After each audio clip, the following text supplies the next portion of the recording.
दोस्तों आज हम बात करेंगे स्पिरिचुअल बाईपासिंग के बारे में। इसका मतलब क्या है और क्यों हम करते हैं और इसको हम ओवरकम कैसे करें। स्पिरिचुअल बाईपासिंग अगर आपको नहीं पता, ये वो टर्म है जो मुझे बहुत बहुत अच्छी लगती है।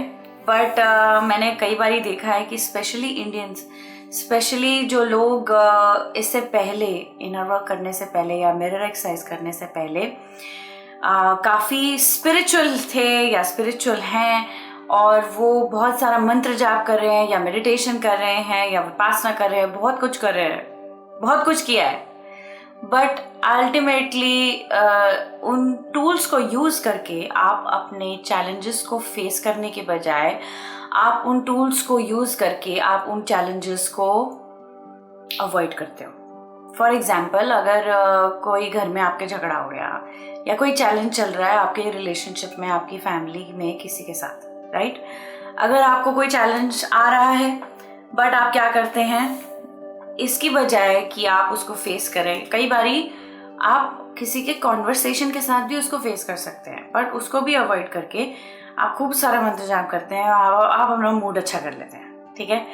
उससे क्या होगा कि वो जो आपके सामने चैलेंज आया उसको आपने अपने अंदर ये नहीं देखा कि मैंने ये क्यों अट्रैक्ट किया, यहाँ पे क्या मेरी कंट्रीब्यूशन है, मेरी क्या चॉइस रही है कि मैं इस रिलेशनशिप में ये फेस करूं ताकि मेरे अंदर का जो मिरर है वो क्लियर हो, वो प्यूरिफाई हो और मैं जहाँ पे मैंने ईगो रखी है उसकी जगह गॉड पे रखूं। ये क्वेश्चंस देखने की बजाय आप क्या करते हैं, या तो आप फ्रेंड से किसी बात से बात कर लेंगे या आप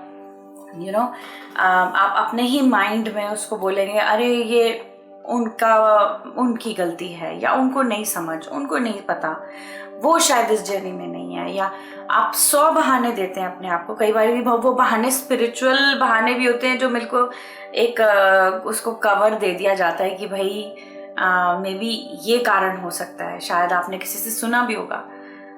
इसकी बजाय कि आपके अंदर जो ट्रिगर हुआ है उसको फेस करना, आपके अंदर जो पेन हुई है उसको देखना, आपके अंदर जो ईगो की ट्रिगर लाइन हुई है उसको देखना। अगर आपके अंदर ब्लेम है, जजमेंट है, जेलसी है, गुस्सा है, उनको बाईपास करके आपने अपना मूड अच्छा कर लिया है, right? So that is spiritual bypassing, कि जहाँ पे आप एक्चुअली प्रॉब्लम्स को इंटरनली फेस करने की बजाय अपनी फीलिंग्स को नहीं फील करते।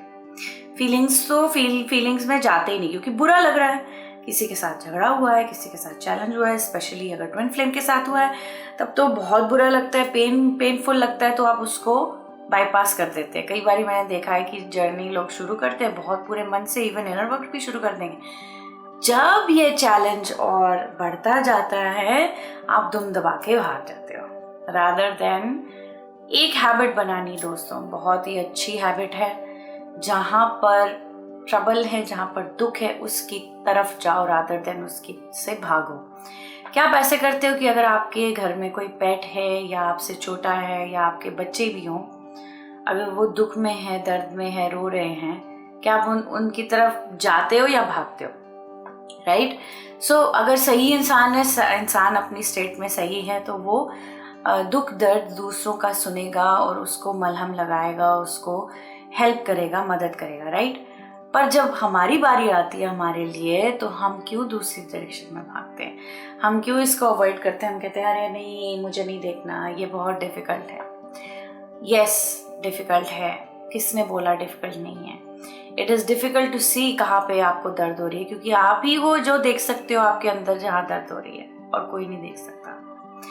पर जब ये आप ही हो तो आपको ही सोल्यूशन लेकर आना है, कोई दूसरा ना समझ पाएगा ना देख पाएगा। हाँ, आप अपने दोस्तों से बात कर सकते हो, इवन जो जर्नी पे हैं उनसे आप बात कर सकते हो, समझा सकते हो ये हुआ वो हुआ, वो थोड़ा बहुत समझेंगे, शायद दिलासा भी देंगे।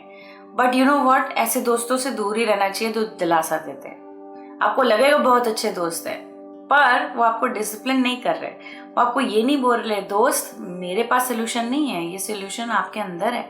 आपको अंदर झांक के देखना है, अपने अंदर आपको क्वेश्चन करना है, अपने अंदर आपके चॉइसेस देखने, क्या चॉइस रखी जो आपने ऐसे पेरेंट्स या आपने ऐसे रिलेशनशिप्स या सिबलिंग्स को आपने अट्रैक्ट किया, आपने पिछले जन्म में क्या क्या कर्म किए होंगे, आपने अपने कर्म को कैसे फेस करना है। My dear friends, spiritual journey is अपने आप में बहुत बड़ी पढ़ाई, और ये एज का इसके साथ कोई लेना देना नहीं है। आपको अगर इसमें आगे बढ़ना है, आपको फेस करना होगा, चाहे वो लोग आपके जीवन में हैं या नहीं है। वो हो सकता है परलोक से धार गए, फिर भी आपको पता है आपके जीवन में एक कहानी ऐसी घटित हुई थी जहाँ पे आपको गुस्सा चढ़ा था, या आपको कोई ना कोई अनबनी हुई थी, कोई ना कोई नाराजगी है, कोई नॉट है, कोई अधूरी चीज है। उसको देखना आपका ही बनता है, नहीं तो ये आपके साथ बोझे के साथ अगले जन्म में जाएगा, राइट। चाहे वो ट्विन फ्लेम जर्नी का ही पड़ाव हो, आपको लगता है कि ट्विन फ्लेम जर्नी तो मैंने अवॉइड कर ली, वाह वेरी गुड, चलो भाई मंत्र जाप करो, भगवान के पास जाओ, मंदिर अपना फास्टिंग करो, हो गया काम, मेरा तो कर्म हो गया। नहीं दोस्तों, ये आपकी सोल की एवोल्यूशन का सवाल है। आगे जाके आप वहीं उसी जन्म में, नेक्स्ट जन्म में इधर ही आओगे, वो ही सुई अटकी होगी। ये नहीं है कि कई लोग थर्ड पार्टी सिचुएशन में होते हैं, उनको लगता है चलो अगले जन्म में हम पहले मिल जाएंगे तो हम डिस्कस कर लेंगे कि नहीं हम थर्ड पार्टी नहीं करेंगे। ऐसा नहीं होता। अगर आपने थर्ड पार्टी का लेसन रिमेनिंग है, आपको दोबारा उसको फेस करना पड़ेगा। इससे अच्छा ये नहीं है कि अभी बैठ के हम उसको सारा सिलेबस को पूरा कर लें ताकि हम आगे बढ़ सकें। कर्म ज़्यादा टाइम नहीं लगाते हील होने में, ठीक है दोस्तों। कर्म का चक्कर रहता है, प्लैनेट्स आपको सपोर्ट करते हैं कर्म को हील करने में, पर आप जब तक उन पैटर्न्स को ओवरकम नहीं करते वो रिपीट होते हैं, राइट। हो सकता है आपके मम्मी के साथ झगड़े खत्म हो गए, आपने शहर बदल लिया, आपके झगड़े कम हो गए या घट गए, बट इसका मतलब ये नहीं कि जो ट्रिगर्स वो दे रही हैं वो आपको कहीं और फेस नहीं हो सकता। आपकी बॉस वैसी मिल जाए मम्मी की तरह, राइट।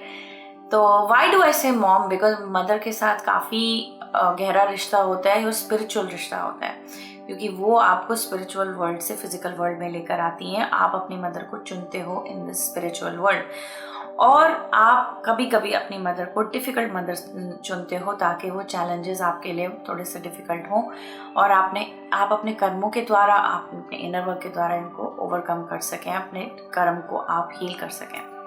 सो जब आप जानते हो मिरर एक्सरसाइज कैसे करना है, आप सारे 4 स्टेप्स लिखें अपनी मदर के लिए, अपने फादर के लिए, अपने भाई बहनों के लिए, अपने आसपास वालों के लिए, फ्रेंड्स के लिए, एक्स रिलेशनशिप्स के लिए या करंट रिलेशनशिप्स के लिए, ट्विन फ्लेम के लिए तो करना ही है, राइट। सो ताकि आपके कर्म क्लियर हो, आपके पैटर्न्स क्लियर हो। डीप डाउन जाके देखें, चाहे मिरर एक्सरसाइज भी करें, उस वक्त आराम आ गया, पर अगर आपने न्यू चॉइसेस नहीं बनाई तो आपका पैटर्न बदलेगा नहीं। पैटर्न बदलने के लिए न्यू चॉइसेस लेनी है, बिलीफ सिस्टम चेंज करना है, कॉजल बॉडी चेंज करनी है। नेक्स्ट वीडियो में मैं आपको सिखाऊंगी कि ये कॉजल, एस्ट्रल और फिजिकल बॉडी क्या होती हैं, इसका असर क्या होता है। तो डेफिनेटली सब्सक्राइब, देखते रहिए। और मेरी एक मेडिटेशन सीरीज आ रही है 22 से लेके 28 तक, जो है to attract your twin flame, ठीक है। It is attract your twin flame from desire to embodiment, कि आप अपने यूनियन को कैसे एम्बॉडी कर सकते हो फ्रॉम डिज़ायर। कई बार लोगों का डिज़ायर ही बुझा होता है, तो ये प्रैक्टिकल लाइव मेडिटेशंस होंगी, कम्प्लीटली चैनल्ड होंगी और रिकॉर्डेड भी हैं। जो लोग ने अवेकन वाला पाथ लेते हैं उनको आपको रिकॉर्डिंग्स मिलेंगी, बट ओनली फॉर 7 days। अगर आप एम्बॉडी पाथ लेते हैं आपको रिकॉर्डिंग्स भी मिलेंगी और एक Q&A सेशन भी आपको फ्री मिलेगा, right. So choose your path and make your bookings, क्योंकि समय आ गया है दोस्तों अपना यूनियन को मैनिफेस्ट करना। जब तक आप वाइब्रेशन को इनवाइट नहीं करोगे, वाइब्रेशन को यस नहीं बोलोगे, वाइब्रेशन को आप देखोगे नहीं, आप अपने जो दर्द है उनको आप हील नहीं करोगे, तब तक यूनियन नहीं होगा। यूनियन तो दूर की बात, आपका ट्विन फ्लेम जर्नी ही आगे नहीं बढ़ेगी। Okay, so definitely keep watching, subscribe, और अगली वीडियो में आपको समझाऊंगी कि कॉजल, एस्ट्रल और फिजिकल बॉडी का क्या मीनिंग है और कर्मा कैसे क्लियर करते हैं। Okay, keep watching, see you, bye.